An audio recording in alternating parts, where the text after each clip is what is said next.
once you have a property near that military base, that is a gold mine. It's cyclical. So Yeah. people are always moving in and out, and then you just go with the ebbs and flows. And on top of that, it's a business, right? Yes. So any business that's not making money or you can't cover the mortgage, you can do your tax deduction.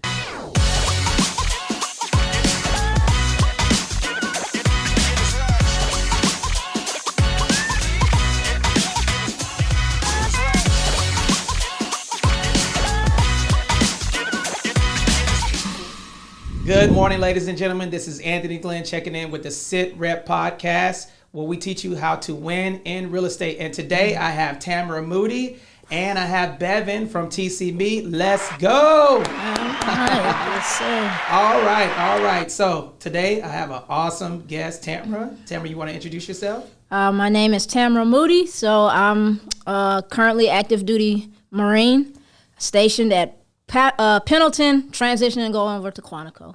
Magnificent. And we're going to talk about some crazy stuff. So Tamara Moody has been in the Marine Corps for how many years? 19 years. 19 years. And she's used her VA loan entitlement for 4 times or 3 times? 3 times. 3 times, okay. She purchased in South Carolina the first property. Mm-hmm. The second property was out here in California. Yes. And then now you're transitioning to Virginia, yes. right? Yes, sir. So check this out. She has made over $100,000 purchasing property and selling property since 2019. Do you want to talk a little bit about that? Yes. So reached out to Anthony when I was over at Quantico. I was stationed at OCS, and a friend pretty much linked me with you and getting a home out here. And I was like, all right, let's go ahead and do it. I didn't understand that I could use my VA loan more than once. Mm-hmm. So once I got that knowledge from an awesome first sergeant, I was like, well, we got to get on it. And I wanted to be with somebody that had the knowledge of the VA loan, and definitely was a godsend when I linked up with you. And we got together, and you did everything, pretty much. You did it all. My man was out there in the rain. That's crazy. Looking at houses. So check this out. Tamara called me up, right? And then she told me that she wanted to be near Camp Pendleton. Mm-hmm. And we started the process. I was actually looking at houses in the rain. Yes. And we found this magnificent property in Fallbrook with some fruit trees. Mm-hmm. And just so you know, the fruit tree was a little bare when you got there. I think it was winter time, so we'll give it that. I don't know what happened to the fruit, but I had to snatch a couple of fruit before I got you into that property. But the crazy part about it, though, is like, what was the hardest part with buying the property sight unseen? So you just didn't know. It was kind of like that, the fear of the unknown, because I didn't personally walk through it, but we did do FaceTimes. Yep. And Anthony was FaceTiming me, walking me through every room and showing me everything and giving me all the details. It was really much, you have to trust the process. And I think being that it was my second home, I kind of understood it, and you helped me even more with your knowledge. So I was like, okay, I had a better understanding. So it wasn't too difficult. I think I attacked it. Yes, you did. Appropriately. So, I do want to ask about the home buying process. What's the difference between your first and second home? The knowledge. I think my first home, I just went in just crazy. I purchased my first home at 24. Oh, so, okay. And then when I did that, it was 2008. And we all know about 2008. Yeah, that's during the recession. Yeah, that was not a great time to buy a house. But, I didn't have the knowledge and understanding of, what that meant. And rushed in, bought it, didn't look at a lot of things and take things into consideration, but what 24-year-old is. But I always say the first house is your learning house. Yep, that's true. So that way, got to the second one, I knew the questions to ask. I knew, what to look for, the things that I wanted or what needed to be. And the third house, well, I think I did a damn good job on that purchase right there. You figured it all out, right? Oh, yeah. That's good. And then we have Bevan from TC. She's the behind the scenes. She's the medicine man of the tribe, the medicine woman of the tribe, right? So what were you doing within the transaction, Bevan?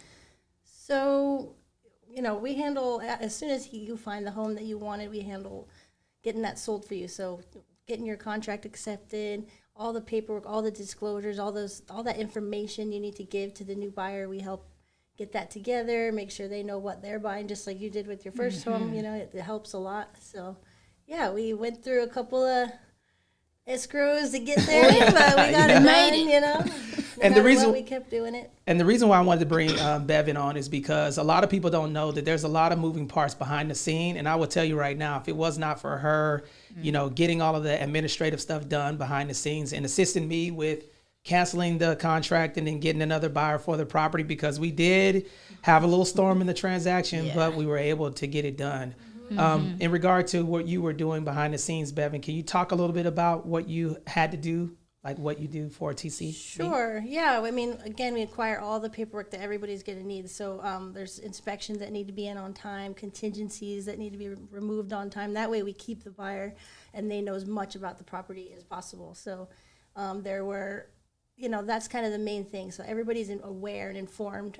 We're so great with being so communicative and getting on all your stuff. And so just getting everything in a timely manner to keep everybody on track is just so important. That way we can make it to the finish line and get it done. Indeed. So for those of you who are wondering that are interested in buying a property, there's multiple people that typically are involved. So behind the scenes, you typically have the mortgage professional, right? If you're selling, you typically have a transaction coordinator, the title company, right? The title company is to make sure that they lend the money, right, in order for that title to clear. And then you have your escrow company or attorney. That attorney, what they do, or the escrow company, is they make sure that the sellers and buyers agree to the price. So anytime we do a podcast or anything like that, we want to kind of talk you guys through the process. But I also wanted to highlight Bevan, because if it was not for her, this transaction would not have closed, y'all. So thank you, Bevan, for that. Yes. No problem. You know, yes, definitely. That's what I'm here for. Right. So Tammy, can you tell me a little bit about the property that you're buying with in Virginia? So this property, it's the third one. Again, like I said, went in there with a lot more knowledge. Beautiful home. You could almost say it could be my forever home, but you know, definitely with the knowledge that I gained with utilizing the VA loan, how it works, and just the whole house buying process. I think this one was a lot easier. It was a little bit difficult because I was doing two at the same time. I was selling a home and buying a home. So it was different processes for each one, but it was pretty awesome. Now, talk to us about your South Carolina home. Why did you buy there? You were on a depot, right? Yes. So I was at first I was stationed at the air station, and then I got my orders to Paris Island for drill instructor. To be a drill sergeant? Drill sergeant. Whoa. You know, Marine Corps. Flag on the plate. You know, Paris Island, they call them drill sergeants over there. They call them drill instructors on the West Coast. Come on, get out of it. We want to play that game. They already know who the best coast is. It's the East Coast. Oh, okay, all right. But anyway, we're not going to do that. That's not what this is here for. But not so I bought that one out there and bought it right about 5 minutes outside of the gate of Paris Island. Okay. So location-wise, and that was just location-wise for me at the time. Once I finished the drill field, I received orders to come out here to California the first time. And being that it was right there, I was like, well, you know what? We can rent this property out. I can rent it out. It's right there. It'll always be a rental. And not really understanding that I was setting myself up, you know. To be a real estate investor. There you go. So have you had any issues with renting that property out? No. And that's the crazy part. I thought COVID was going to play a toll in it, but because it's so close to the base, I'm assuming that I get a lot of military members that want to utilize it, either military members or drill instructors. So it's always been rented. So you've had that property since 2008. Yes. And you've had renters in it since then. Yes. With no issues. No issues. Y'all hear that, right? So her strategy, y'all hear that, right? So essentially her strategy to becoming a real estate investor is buying properties where she's stationed at, renting it out near military bases, putting tenants in it. And the cool thing about that is that I wanted to echo what Tamara was saying, is that once you have a property near that military base, That is a gold mine. it's cyclical. So Yeah. people are always moving in and out, and then you just go with the ebbs and flows. And on top of that, it's a business, right? Yes. So any business that's not making money or you can't cover the mortgage, you can do your tax deduction. And for full disclosure, I'm not a CPA or enrolled agent, but the most important thing is that this is the long play, right? So that property will continue to pay you for the rest of your life, right? Yes. Yes. That's awesome, man. So $100,000. Now, what are you gonna do with that money? So I'm Buy going a Bentley. Yeah, that's exactly what I'm gonna do with 30% interest rate. I want it all. I'm going all out. No, I think coming this far in the game is taking that money and reinvesting it so it can grow again and continue to grow. So Now, I somebody told me that you have a company called. I sure do. What's the name of it? My company is Tight Elbows. So Okay. Tight Elbows is a t-shirt company. We do e-commerce so you're dealing with your teams, your businesses. You need a bulk shirt order, cups. That's what we do. So, Okay. And how long have you had that business? So I started that in 2017. Now check this out. Now I'm gonna be selfish, y'all. The reason why I wanted to get Tamara on this podcast is because she's an influencer on social media. Can you tell us about how to reach you? So you can find me on Facebook. I have Tight Elbows on Facebook and Tight Elbows 1775 on Instagram.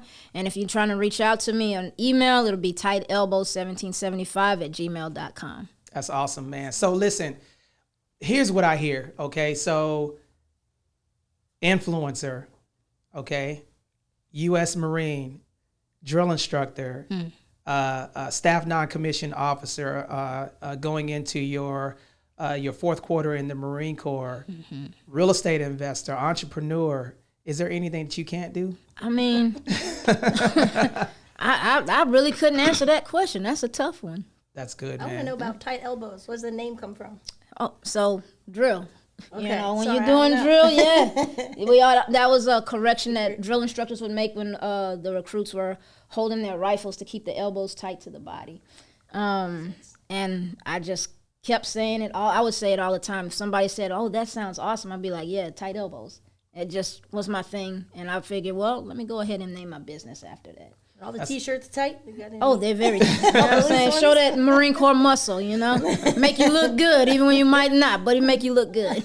That's awesome, man. You know, one thing that I definitely want to say that I hear in this is that just because you're serving, and this is how I resonate with you, and this is why we became friends, is that just because you're in the Marine Corps doesn't necessarily mean that you have to only do that. Exactly. Right? Exactly. So your opportunity to make $100,000, that's 2-year salary for some people, 3-year salary for some people, and you're doing while getting activity pay. You have your e-commerce business that's generating income, and you're basically working on your exit strategy.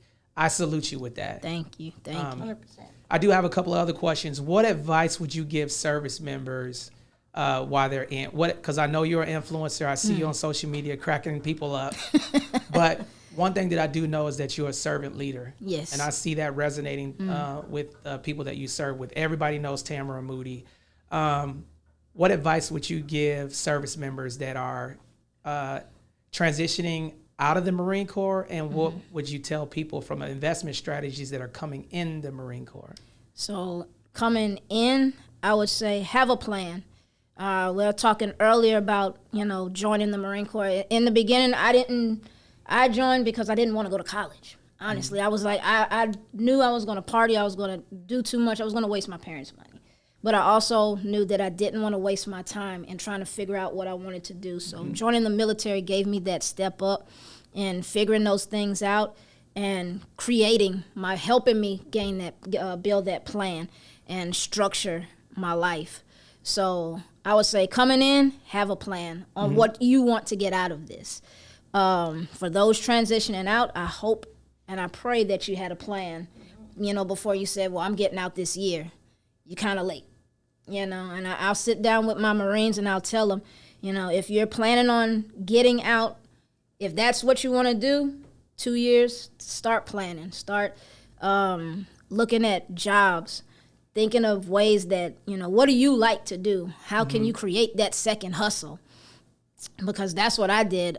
Creating the second hustle was the T-shirts, and it just builds from there. But I would just say have a plan. That's the biggest thing, because the day that when it's time for you to start getting out, the ball is gonna roll fast. That's true. Yeah. So like tight elbows, I almost like I was gonna retire at 20, but I'm gonna continue to go because they need me around here. You know what I'm saying? That's good. That's good. So that was part of my 5-year plan. That's why I started in 2017. So it was part of my 5-year plan, and it just grew, and other things grew with it. So okay, well that's really good. So what I hear is that be like Tammy and do multiple things, right? Put your hand in everything. Put your hand in everything. In order to finish, you have to start, right? So if you have a business idea, Just sow do that it. seed in the ground and go for it. Yep. And then, make sure that you guys are doing everything that you can for your exit strategy, right? Yes. Man, Tammy, I just want to say I really, really appreciate you allowing us to support you, myself and Bevan. And then any parting words before we close down the show? If you're a military member, utilize your VA. If you're going on an SDA, utilize your VA. You're a sergeant going on SDA, utilize your VA. I'm telling you, it's the best thing for you. Utilize it. Come talk to Anthony. He's got tons of knowledge on it. And his team that he works with, highly professional. So please use that. I don't think vets use it enough. That's and true, they don't understand it, but get out there, go get that knowledge, use it. It's there for you. That's awesome. And look from an investor's perspective. If you're going to be here for 3 years, that property is now becoming you're utilizing your non-taxable income to become an investor. And the more times you do that, that's preparing you for, break your life down into 4 quarters, first, second, third, and fourth quarter. The American population, woman typically lives to 83, the man lives to 80. So if you break down whatever you're at, whatever quarter you're at, you need to work diligently at making sure that you're prepared for your exit strategy, because you start drawing Social Security at 63, I believe. So just however money you want to make on top of your Social Security, add that investments that you've been doing for that time, and that's the lifestyle that you're going to live. Thank you so much, Tamara. And also Bevan. Bevan, how can we reach you? TC Me. We're on Instagram, Facebook. Just look up TC Me or lovemytc on .com. Yes, if you guys need an amazing transaction coordinator, Bevan is awesome. Don't give her too much business because I'm selfish. But thank you guys so There's much. 3 of us too. And how you can reach me, my name is Anthony Glenn, once again, from the SITREP podcast, where we teach all things real estate. We teach you guys how to win in real estate. How you can reach me is Anthony10k.com. Once again, Anthony10k.com. Instagram and Facebook is Tony Glenn II, 2 N's, 2 I's. And that's on Facebook and Instagram. Hey, thank you guys, and salute.